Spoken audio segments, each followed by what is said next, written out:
Tā, nu tad pastīsimies, vai šoreiz kaut kas ar šo skaņu ierakstīsies. Un ir 24. decembris, Ziemassvētki, laikam, es nezinu. Un tad tu skaties ārā pa logu un tā domā pēc sevis, bet kaut kas pietrūks, un tad tu domā kādu laiku, un tad uznāk déjà vu.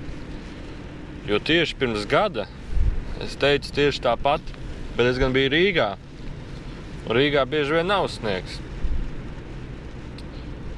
Un tagad ir jau decembris, Ziemassvētki. Ziemassvētkos bija sniegs pagājušajā gadā, šogad nav. Un tad tu domā, kur viņš ir palicis?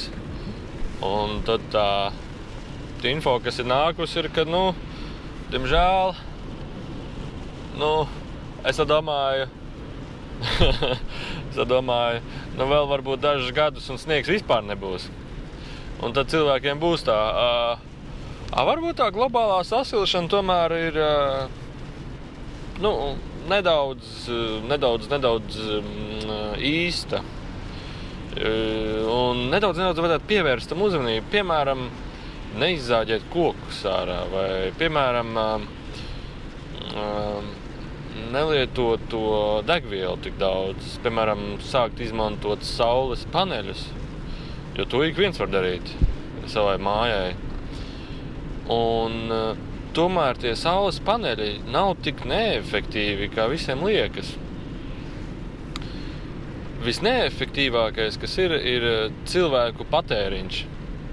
Viņi dēļ stresa, panikas, satraukumiem, dēļ svētkiem, viņi var visu Latviju izskraidīt riņķī, bet tas jau nav cilvēkos nekas slikts. Tas ir vienkārši iekšējs nemieris. Un iekšēji nemieru jau var izveidot, tur nekāda problēma nav. Pasaka kaut kas slikts un ir jācīnās par kaut ko, kas ir labs, vai ir kaut kas, kā vajadzētu būt. Un ja tev tā nav, tad tas ir slikti. Un kurš tur aiziet ļoti daudz, un viena no frāzēm, kas man patīk, ko man brālis teica, ka bet visiem uzņēmumiem mērķis ir būt lielākiem Latvijā. Bet nevar būt visi lielākie Latvijā. Un kaut kas līdzīgs sniegam sāk parādīties. Un tieši tā, bet kur ir loģika? Visi uzņēmumi grib būt lielākie Latvijā. Kāpēc nav tāds uzņēmums, kas gribētu būt mazākais Latvijā? Es gribu būt visnabadzīgākais uzņēmums Latvijā, piemēram.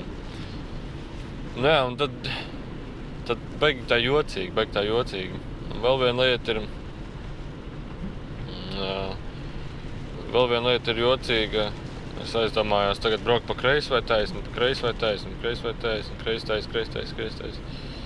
Čota čujnieks, ja jābrauc taisni. Es aizdomājos, vēl viena lieta jocīga ir, piemēram, ja paņem cilvēku no malas. Un vispār pēdējais raksts man baigi patikās. Es nezinu, es uzrakstīju viņu, bet tur kaut kāds komentārs bija. Un tad man dažreiz liekas doma, vai cilvēks, vai es pats pareizi izsakos, jo piemēram, bija viens vidīgs, kuras teica, ka viena kristiete bija atnākusi un ka viņai nevajadzēja te būt.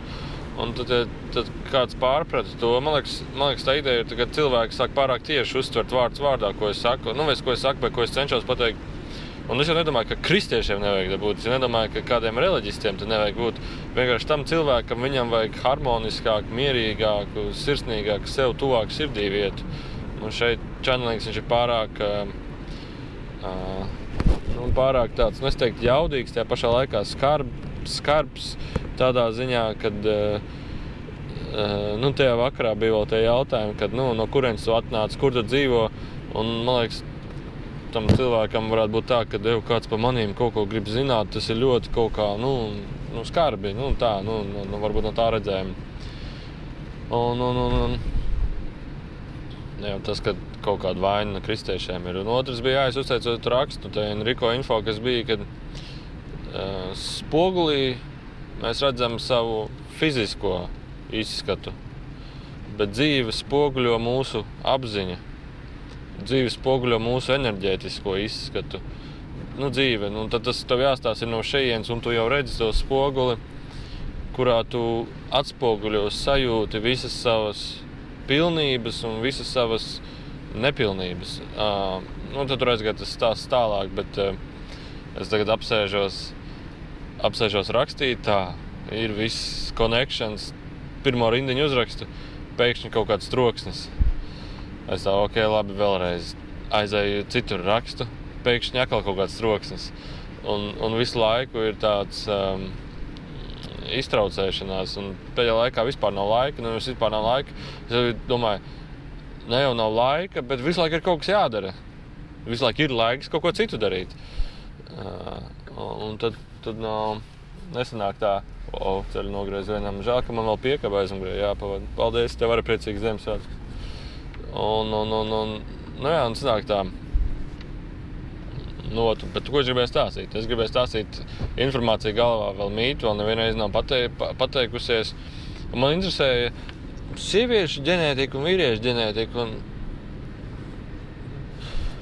Un tā informācija, kas man ir nākusi par tiem channelingiem visiem, ir, kad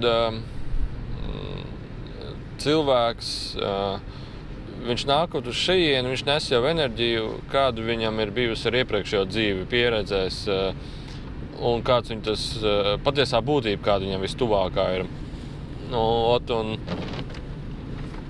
Es domāju, bet tik un tā, piemēram, cilvēku oriģināls, bet tad arī nav bijis dzimums. Cilvēku oriģinālam nav bijis dzimums. Ir kaut kāda ģenētika, kas ir paņemta, un tad es tur interesējos no kaut kādiem čutniem mērkeķveidīgiem dzīvniekiem, tur 2,5 metrīgiem tādiem. Ja, piemēram, Star Warsos skatās, tur bija tā filma Čubaka, bet viņš bija tāds viss cauri, kaut kas tāds. Tas ir cilvēku oriģināls. Tas ir cilvēku kaut kāds, tās bildes nāca, ka tas ir cilvēku kaut kāds pamata gēns. Tad ir ņemts cipīšu gēns vēl. Tad ir ņemts vēl viens un izveidots ir tāds bezdzimuma ķermenis vienkārši. Un tad ir sanākuši kopā tādi čuvaki, ģenētiskie fermeri. Es dzirdēju to vārdu kaut kur, un tam man bija bods, bet tik labs vārds, jo tas ļoti daudz ko uzreiz paskaidro, kad tā visa informācija, kas ir bijusi pirms tam, ir bijusi tāda, ka cilvēki šeit ir atvesti, viņi šeit ir izveidoti un atvesti, nolikti, un pēc tam visu laiku no mēnesis tās, kā vienreiz bija tur vienā channelingā, viens cilvēks prasa, kas ir mēnesis? Čoki, mēnesis kā kalendārs, mēnesis kā 30 dienas, mēnesis kā pilnmēnesis, tukšmēnesis, mēnesis kā planētmēnesis.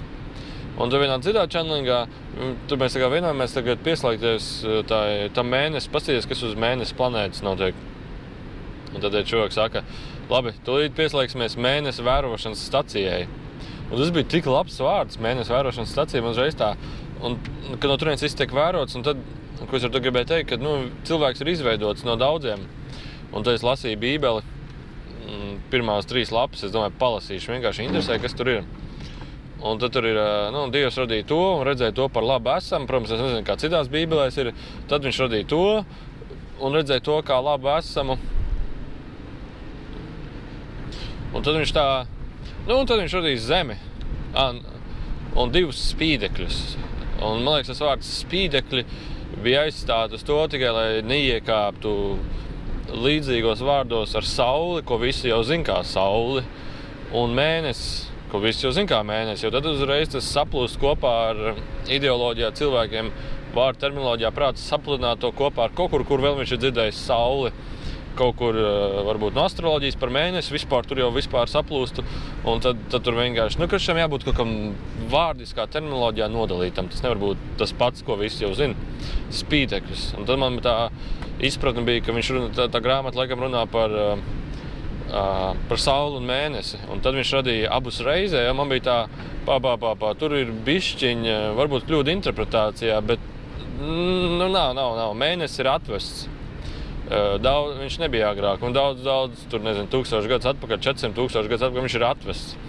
Un tad tā kā, bet man vēl ir nedaudz informācija, no kurienes atvests. Ir tādi, tie, kas astroloģija orientējas, ir tādi Merkūra veidīgie čuvaki, kas visu laiku rukā un visu laiku strādā. Merkūra veidīgie enerģijas ziņā, kas visu laiku rukā un visu laiku strādā.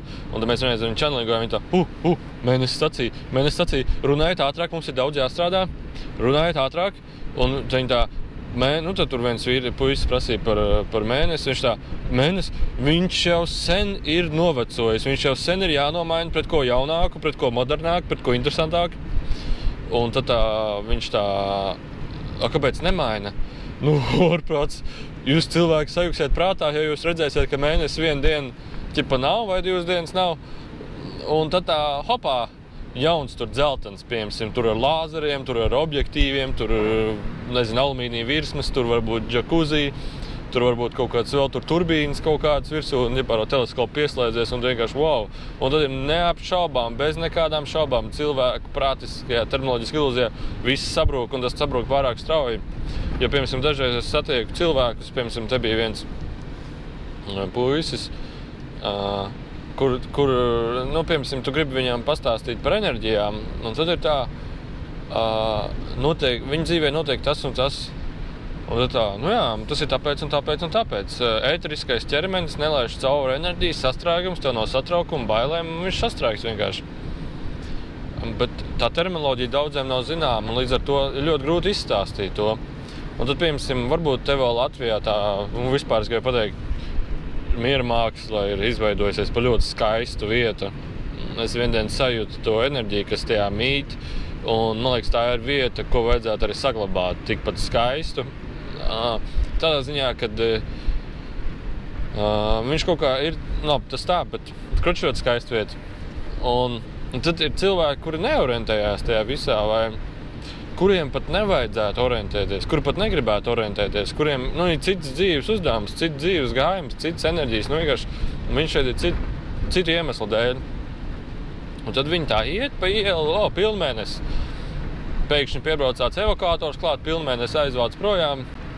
Un viņi vienkārši acis mirkšanās, zāles iedzers, panika sāksies, vēl kaut kas sāksies. Un tad pēkšņi cits mēnesis, 2 reiz lielāks, 2 reiz mazāks vienalga. Un tad ir tā, ok. Un tad mēs arī vēl jautājums bija. Ne jau par to vēl vispār, tur sāksies pat politiski apvērsumi. Cilvēki gribēs zināt, kas notiek. Un viņiem tiem, politiskajā vai valsts struktūras kaut kādā tajos, vispār tie mēdīji, principā, viņiem jau vajadzētu kaut kādu izskaidrojumu. Viņi sāks meklēt izskaidrojumus. Katram būs savs izskaidrojums. Dieviņš tā gribēja, Cipīši tā gribēja, slepenās militārās organizācijas konspirācija, pasaules gals, pastarā diena, un tad jau jaunas reliģijas uzreiz tiek taptas, kad būs kaut kāds vēl viens čanelingotājs, kas to sarunāja, ka to aizveda projām, un tagad būs labāks, citāks, priekš tā un tā un tā un tā, un krač, ļoti daudz patiesības. Un nav tāda lieta kā patiesība, ir tikai informācija, kas tev palīdz izprast vai nepalīdz izprast. Tā pie kā es runāju. Un es gribētu, tas puisis vēl prasīja, bet kā tā mēnesis stacija atrodās tur, kā viņi spēja atrasties tur, un tad tur bija tie Merkuru veidīgie cipīši. Viņi teica, ka ir iekšā kristāls, un manipulējot to kristāla enerģiju pašā kodolā tam mēnesim, viņš tā kā nostiprināts. Un manipulējot tā kristāla enerģiju, viņš tāds diezgan liels ir, es nezinu, kaut kādi 100 kubikmetri varbūt, mošku vairāk, es nezinu. Manipulējot to kristāla enerģiju, izmainās tā attālums starp Zemi un mēnesi. Un kas bija visinteresantākā ir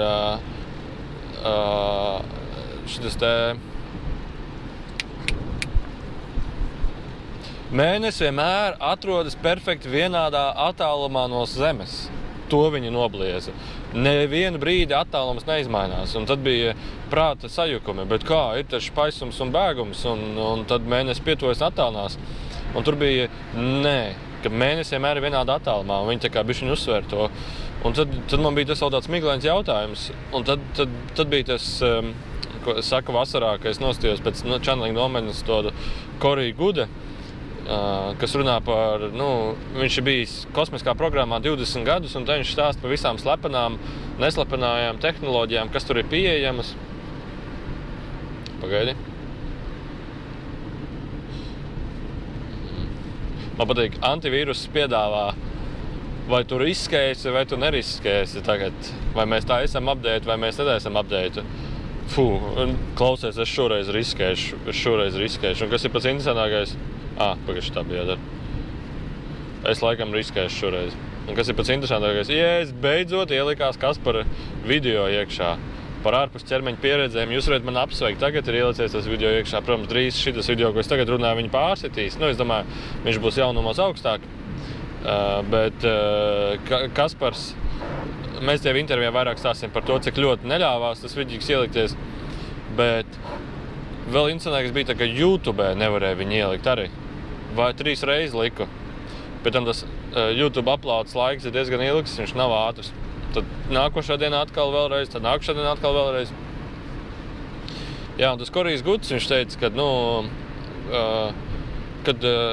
viņš ļoti daudz informācijas apsnēmē, to skaitā ir, kad jau 40. gados uz mēnesi bija cilvēki, un tur vienkārši visu to pašu, kas man chanelingā ir bijis.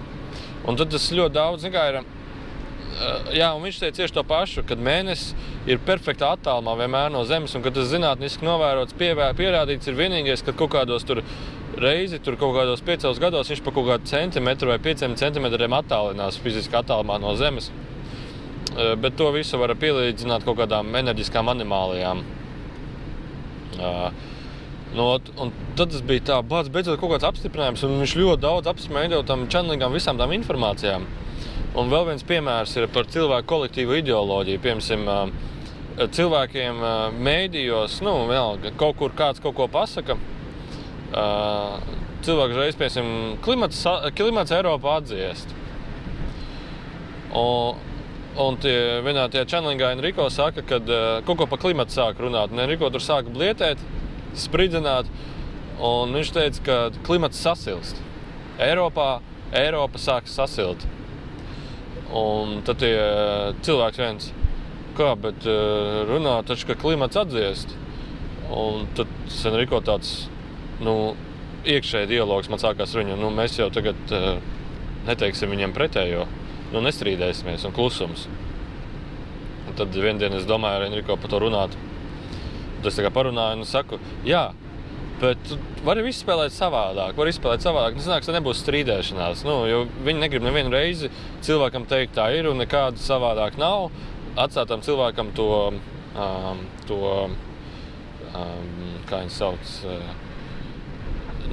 ja viņam ir savs uzskats, savs viedoklis pār to lietu, un viņš grib prasīt, un viņš tā kā čuvakiem grib parunāties ar viņiem, un čuvakiem ieskaidrot, ka tā ir, tad viņi tā kā, klausies, tā ir tava izvēle, domāt, kā tu gribi. Tā ir tava izvēle būt, kā tu gribi. Un ar to nav vispār nekādu problēmu, ar to vispār nekādu iedarbību nav. Tas ir tas, un balsoties no tām enerģijām, kādas tev ir, kā tu izvēlies dzīvot un kā tu dzīvo. Bet kāpēc tu gribi mums ieskaidrot, kā ir? Un tad ir tā, kad viņi arī necenšas, ja cilvēkam ir savs domgājiens redzējums, viņi tā kā necenšas viņu pārlaust vai izmainīt. Un tā būs tā kā iejaukšanās. Un tad viņi tā saka ļoti bieži, vai tas tev palīdz? Jā. Bet tad kur ir problēma? Ja tas tev palīdz, tad nav nekāda problēma ar to visu. Tādā ziņā, kad nav vairs novērtējums, vai tā ir, vai tā nav patiesība. Jo tas tev palīdz, tad tas tā ir. Un vairāk par to runa nav. Tad tā ir patiesība.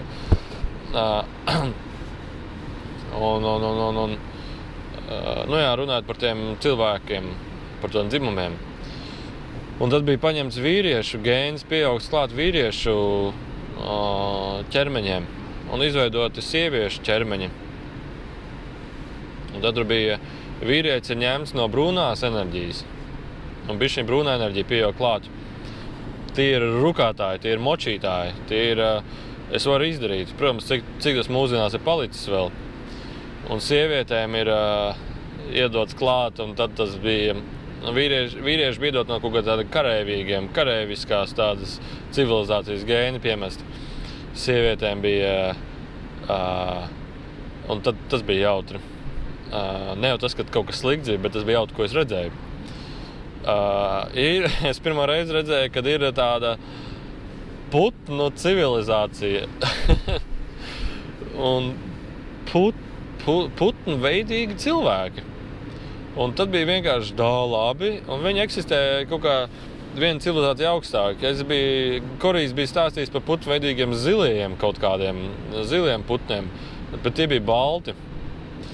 Un sievietes, kurām ir teju spārni, Un visizcākākais, ko es redzēju, ir aste aizmugurē, tā kā putnam. Cilvēki ar asti. Un tā kā rokās spārni vēl bišķiņi un tā kā tāda nadziņi.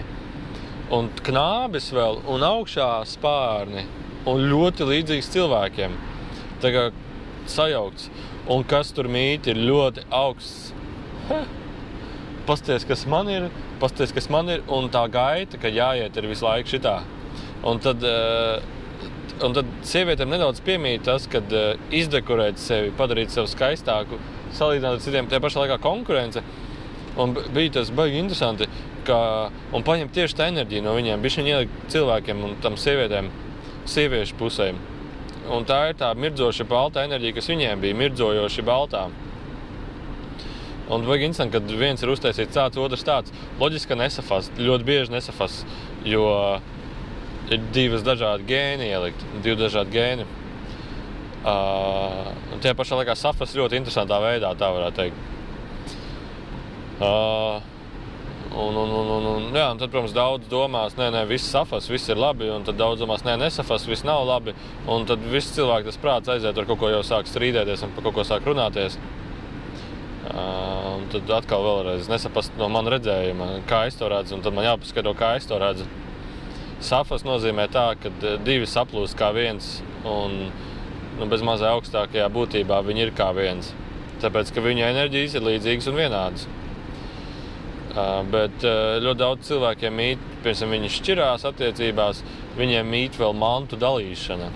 Tas bija mans, vai tas tagad būs mans, un par ko ir tāda kašķa, par ko ir tāda strīdiņi, nav enerģiskā miedarbība, nav enerģiskā šitā saplūšana, vienmēr ir kāda vajadzība vienam no otra. Vai viens otru kaut kādā veidā papildina, un tā ir tā vajadzība. Sanāk, jocīgi. Protams, nevienmēr, ļoti bieži. Tā, un tad nākošais stāsts, par ko es gribēju stāstīt, ir...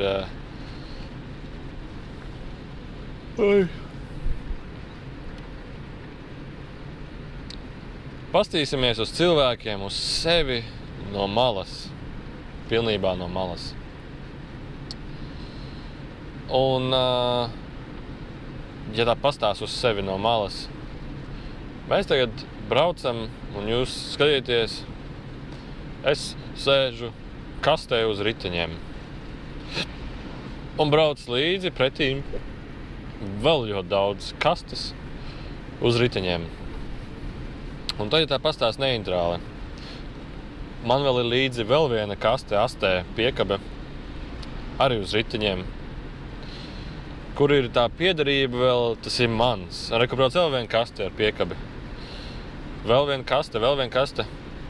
Un tad cilvēks skatās uz jāiet, izvēlēties, kad pienāk brīdis, kad mašīna jāmaina vai jāpērk, jāiet, izvēlēties sev piemērotākā kaste uz riteņiem, mana kaste uz riteņiem.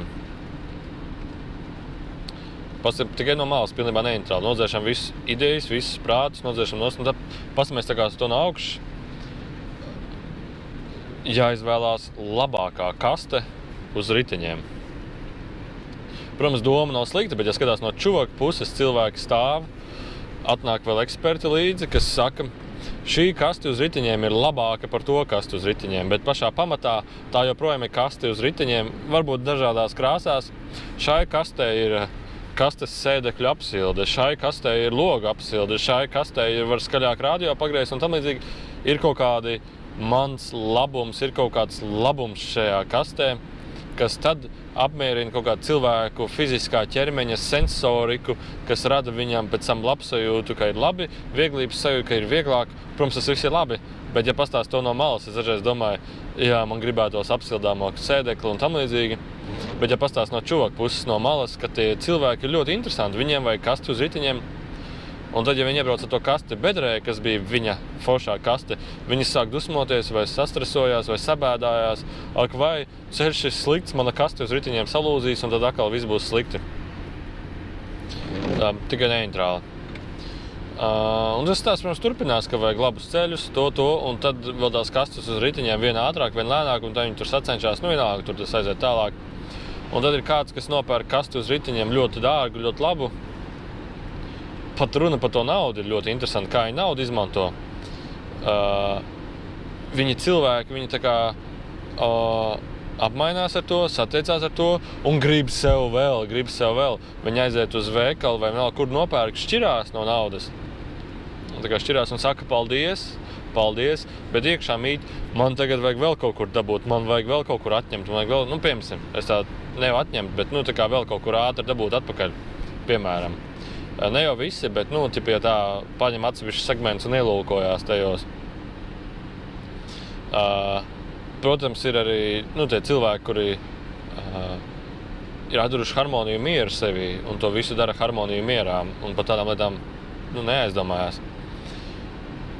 Man ļoti bieži uznāk tā neitrālā domāšana. Pastīsimies uz to no malas, kā tas izstāsta. Un tad ir vēl, ejot tālāk, ka, principā cilvēkam tā kasta uz ritiņiem ir vajadzīga, tāpēc, ka ir vajadzība, griba kaut kur doties, kaut kur aizbraukt, kas principā ir tā pati iekairināta no, kā Enrico saka, dāvanu kastēm. No mēdījiem, televizoriem, telefoniem.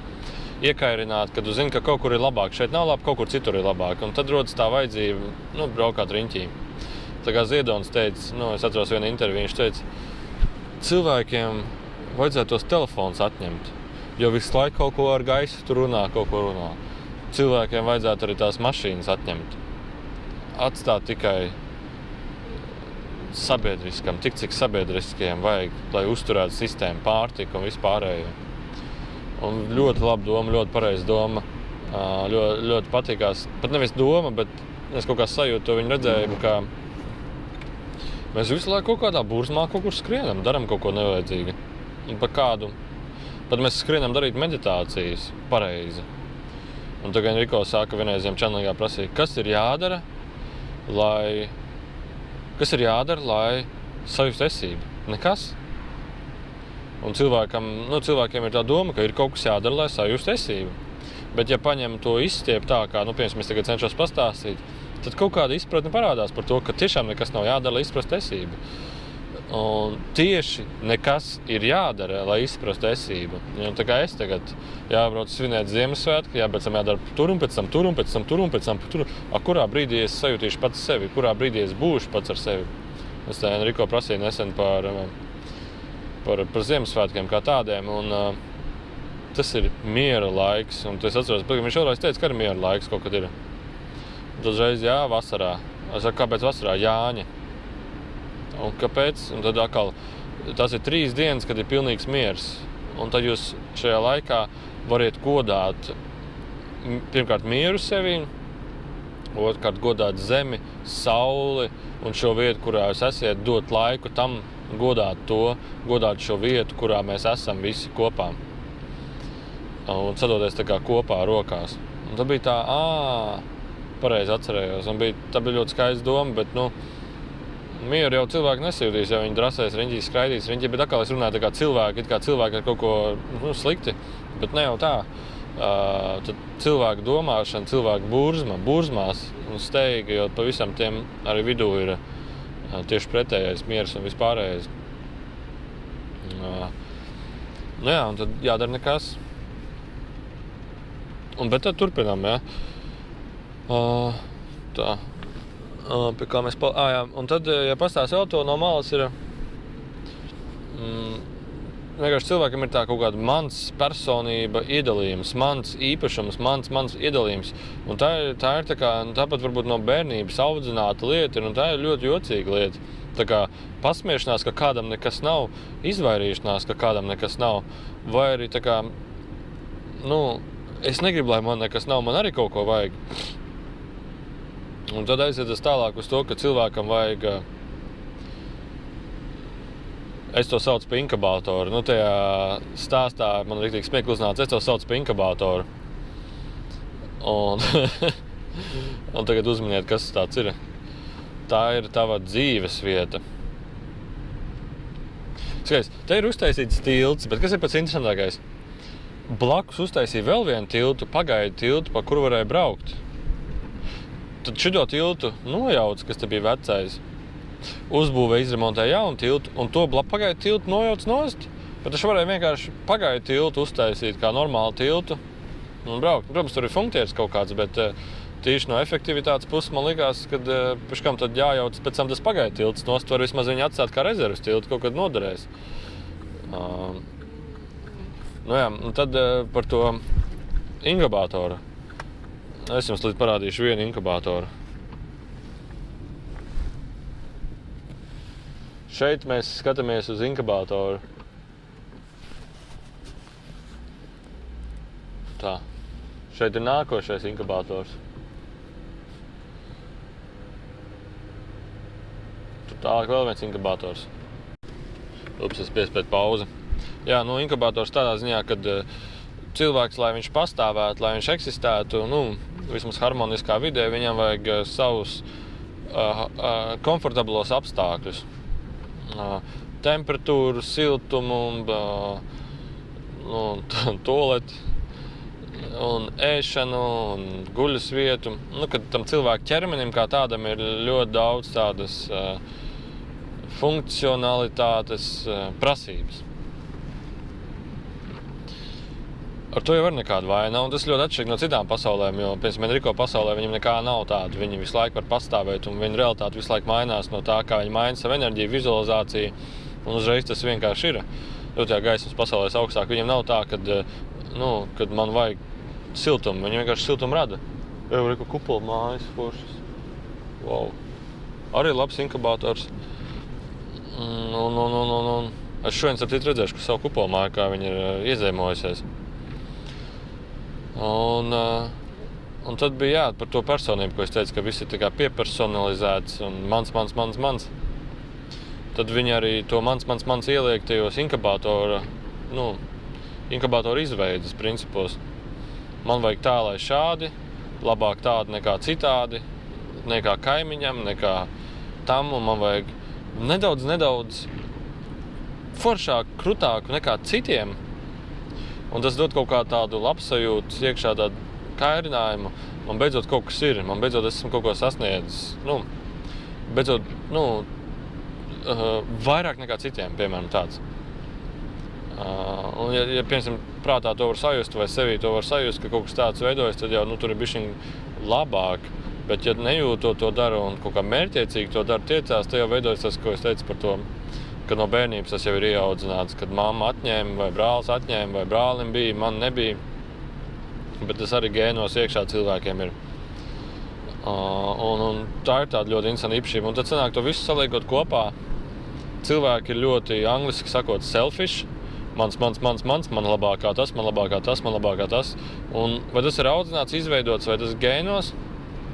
Bet ļoti viņi ar to mīt kopā, ļoti ar to tā kā, man liekas, bišķiņ pa daudz. Un tad, piemēram, es sēdēju pēdējo pirms mēnešu kaut kur kafejnīcā vienā, un tu ēd, un tu pa logu ārā skaties. Un tur tā kā tālāk pat logu skatās iekšā viens bezpajumtnieks, kurš reāli skatās uz to, ka viņam reāli nav ko ēst. Un nezinu, cilvēkos vai kur izveidot tāds ir, kad uz viņiem nestāst, ka viņi paši pie viss ir vainīgi. Un es runāju ar vienu citu cilvēku. Es saku, man neliekas, ka viņi pie kaut kā ir vainīgi. Man liekas, tas ir vienkārši sistēma tāda ir, ka sistēma rada tādu produktu kā nabadzība, ka sistēma rada tādu produktu kā bats, ka sistēma rada tādu produktu kā karš, kad tā visa izveidotā sistēma rada tādu produktu, ka tā sistēma pati nav pareiza.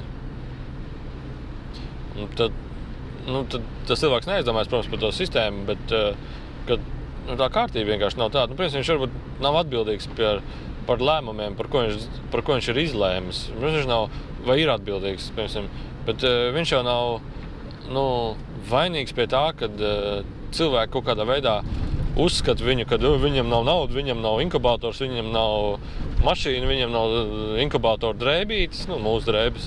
Viņš nav foršs, viņš nav labs, jo pa televizoru prāti, jo pa izglītību viss kaut kur tas ir audzināts, ka vajag labs foršs drēbes. Tas nav, viņam tas nav, viņš neatbilst standartam, viņš nav mūsējais, viņam finito. Bet tas sistēmai tik un tā vajadzētu būt tādai, ka viņš ir atbildīgs par tiem lēmumiem, ko viņš pieņēma, bet tas nauda, ja viņam nav. Vai viņš izvēlās nodzerties, vai viņš izvēlās darīt to un šito. Tā jau viņa izvēle, bet viņam vajadzētu, pieņemsim, pat alkohola tirdzniecība, tas jau ir sistēmas produkts.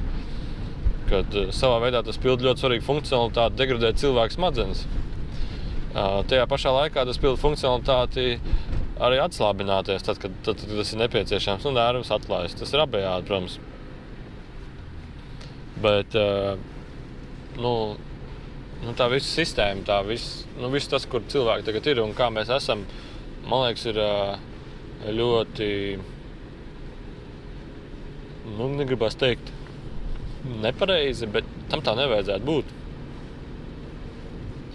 Un tad ir tā dažreiz aizdomas, bet tajā sistēmā kaut kas nav kārtībā, tajā sistēmā kaut kas nav. Un tad paliek tā, žēl tā līdzjūtība vai sirsnība ieslēdzās. Un tad es gribu novēlēt jums svētkus, priecīgus. Un es gribu pateikt, pats lielākais prieks ir par to miermākslu mājaslapu, protams, pašu. Par vietni, kur visi dalās. Un arī par vietni, kur visi apmainās ar vietu, kur visi apmainās ar informāciju. Un man liekas, tas ir ļoti, ļoti svarīgi, jo tu Facebookā uzrakstīs, kad tev čuvaks atnāca vai būtne, vai tev bija īsti apzinātie sapņi, tev pateiks, lai tu aizēji pie ārsta. Un tā ir normāla sastāvdaļa iziet no ķermeņa, čuvakiem sazināties, enerģiskās pārdozes, enerģiskās izmaiņas. Un par to ir jārunā, jo trako mājā liek cilvēks, kas iziet no ķermeņa, un ārsts saka, ka viņš ir nenormāls. Trako mājā liek cilvēks, kuriem būtnes pie viņiem galvā sāk runāt, viņš ir nenormāls, viņu jāliek trako mājā. Bet tas cilvēks vēl paliek vēl nervozāks, vēl satraucošāks, vēl trakāks. Ja sabiedrība visu laiku viņam skaidro, ka tu neesi normāls, tu esi garīgi slims. Bet, ja tu aizēji pie kaut kāda Indijā, pie budista kaut kāda, to pašu cilvēku aizvest, viņš tā, tev liekas, ka cilvēki nav normāli viņam prasīs. Viņš saka, cilvēki ir mežoņi. Tu vienkārši sāc garīgi augt, tu vienkārši sāc garīgi attīstīties. Tava enerģija kāpinās, tas kāpinās. Viss, ko tev vajag, vienkārši prātā izprat. Prāts trobelē, prāts trako, prāts satraucās, enerģijas satraucās, vēl vairāk viss veidojas. Vienkārši tev vajag iekšēju mieru, enerģijas atlaižās, iestāsies iekšējais miers, un tu redzēsi to, ka tie cilvēki, kas tev saka, ka ir nenormāli, tu paši ir satraukti, paši ir bailīgi, paši dzīvo neziņā, un paši dzīvo pēc tā, ko viņiem pasaka citi. Tu kļūsi par individualitāti. Un, protams, ne jau viss tas gadījums ir. Es vienkārši to kā piemēru, kad, ja tev kaut kas notiek un apkārtēji, ja tev sāk presingi taisīt, ka tu tas viss vēl un vēl vairāk sāsinās. Viena sieviete vienreiz man zvanīja, viņas draugs precīzāk, ka tai meitenei, viņai kaut kas notika. Es saku, viņa redzēja visur mīlestību. Viņa teica, ka viss ir nenormāli mīļš. Viņa pat gāja pie suņa agresīva un sāka viņu mīļot. Un es saku, kāpēc viņa bija jāved uz trakonam? Tāpēc, kad man bija bailes, ka tas suns viņu sakodīs. Es saku, tad varbūt tevi vajag uz trakonam aizvest. Es tā neteicu, bet, protams, varbūt tevi vajag aizvest, savas bailes izārstēt. Bet, protams, kad var satraukties par visu. Var satraukties par to, ka es tagad braucu pa zemesceļu un tūlīt riepa pārplīsīs. Var satraukties par to, ka es braucu piekā, padalīsies, ielidos grāvī, apmetīsies riņķī, ir viss tas saturs ārā netikšu, mašīna salūzīs un jāsāk raudāt. Bet, ja tevī ir iekšējais miers un tavā līdzcilvēkā ir iekšējais miers, jūsos veidojas iekšējais miers. Ja jūsos veidojas iekšējais miers, nav vieta notikties trakai mājai, ja jūs abi esat iekšējā mierā. Tieši tāpat attiecās tas viss uz kolektīvu. Uz cilvēku sabiedrību kā kolektīvu.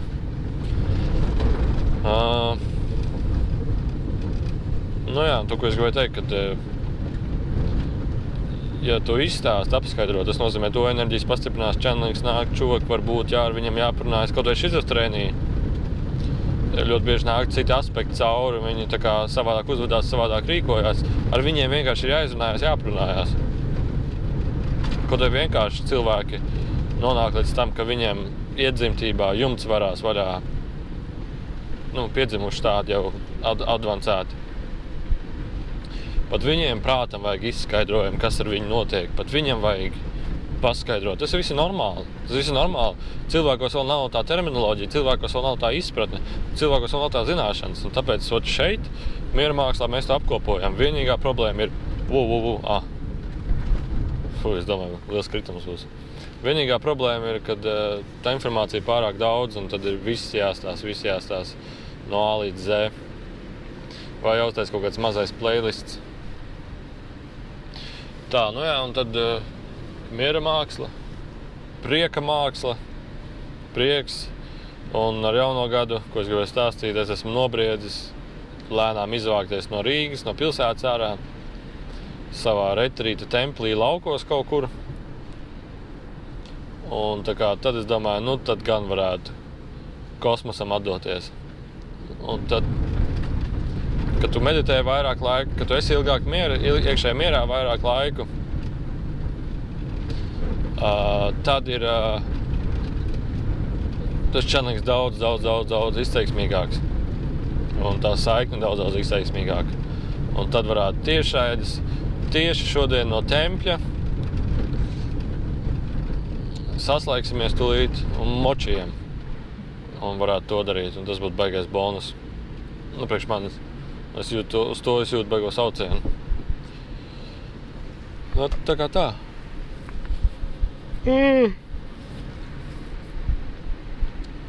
Priecīgi Ziemassvētki, laimīgi jauno gadu. Ja Ziemassvētkos tevī nav apmierināts ekspektācijas uz dāvanām, uz ģimeniskumu vai uz kaut ko tādu, nesatraucies. Gan dāvanas, gan ģimeniskuma vienotība, ka tādai vajag būt obligāti Ziemassvētkos un nekur citur, ir tikai ilūzija. Ģimeniskums ir mums visiem līdzās vienmēr, pat tad, kad mēs esam vieni. Mums līdzās vienmēr ir būtnes, augstākās plejādieši, esības, tava dvēsele, tavs augstākais, kaut vai Dievs, vienmēr ir ar tevīm tavā sirdī. Sajūtot to, tu nekad nejutīsi ģimeniskuma trūkumu, jo ģimene vienmēr ir ar tevīm.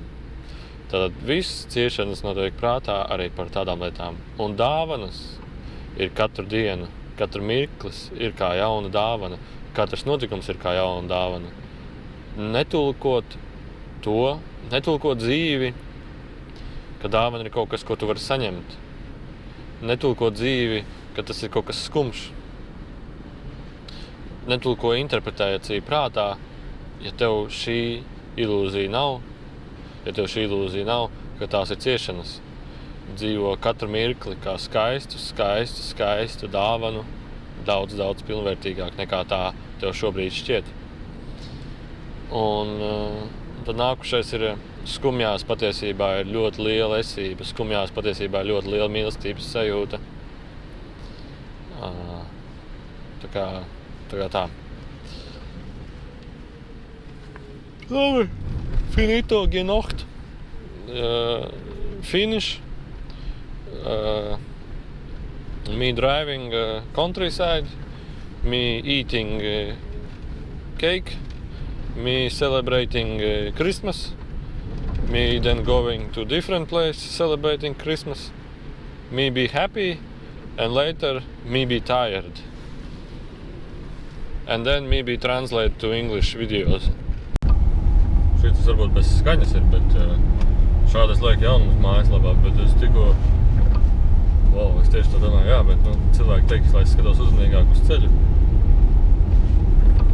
Tad es braucu, tagad kompi jāieslēdz. Un tik gigantisks, es nezinu, kas tas bija izlaicis ceļam priekšā. Stirnveidīgs buks bez ragiem, nezinu, kas tāds bija.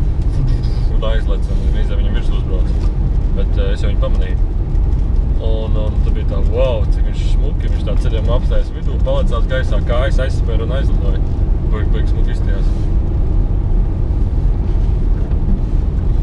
Un, jā, un tad es zinu, ka daudz vēl citi tā dara, brauc un telefonā visu laiku nosēž un tad domā, vai kaut vai vienkārši, kurš visu ceļu stūrēja, un tad tā interesanti, jā, un tad ir, jā, to, ko es stāstīju, ka var braukt ar aizvērtām acīm, ja iemācās ļoti ļauties, jo ķermenis enerģiski jūt jau visu ļoti labi, kas ir blakus tur un priekšā. Un tu vienreiz brauc tieši no Liepājas un visu laiku telefonā sēž, sarakstos tur kaut ko, nav ko tā, slingums tāpat es ceļu skatīties. Un tad tā pēkšņi telefonā viss miglojās, nevar neko izlasīt vairāk, nezinu, acis nogruši vai kas. Un tu es tā pats ar galvu un tur tālumā kaut kas tā kā ēnā nomiķinās, nevar saprast, es tā, labi nobremzēšu. Un skatos uz ceļu, ka nezinu, 100 meža cūkas pa ceļu staigāja. Un viņš tā čilā staigāja vienkārši. Un tad viens sivēns, es apstājos, un tad viens sivēns, viņš visu laiku pa mašīnas priekšu gāja. Es saprotu, cik interesanti tie meža siventiņi, meža cūkas ir tik omulīgi dzīvnieki, tik jauki. Un viņi tur tipina visu tā kā ģimenīti un aizticēja kaut kur tur tālāk. Un tas bija baigi forši, tāda riktīgi jauka enerģija bija. Bet ja pašā laikā, kā vienīgā vieta, kur vispār es esmu izdevies ceļu pastījos, bija tā vieta. Un pārstrājas tur grīdzēja telefonā visu laiku, un tā bija tā baigi interesanti. Bet, ko es gribēju teikt? Tagad jāiet internetā un jāieliek mājaslapā. Un tagad jābūt ļoti uzmanīgiem, jo es jau cik reiz to video neesmu ielicis. Kaspara video. Vot tieši apstāšos Luksafors, nebūs kristojums.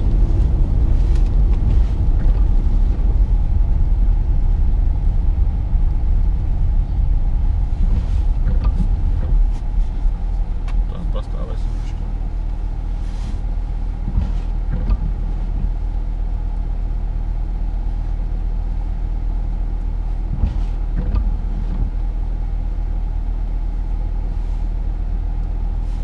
Tā, es tikai noticēšu, vai viņš vispār spēlēja.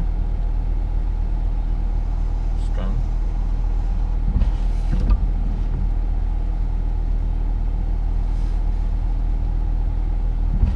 Tāds pieredze ir pirmais, ka tu izēji,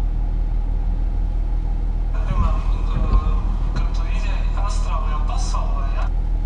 Tā, ir.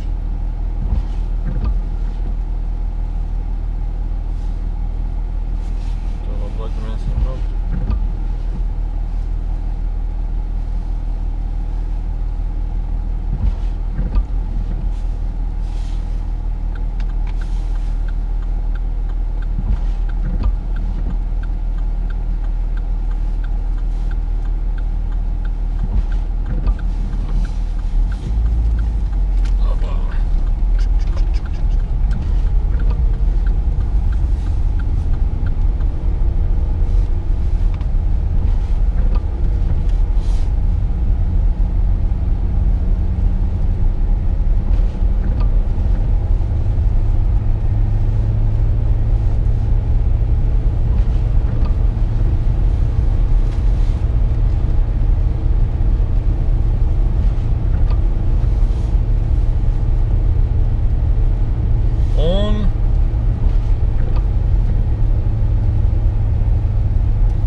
Video ir ievietots Rīgsmīgas mājaslapā un jums uz e-pastiem ir aizgājuši jaunumi.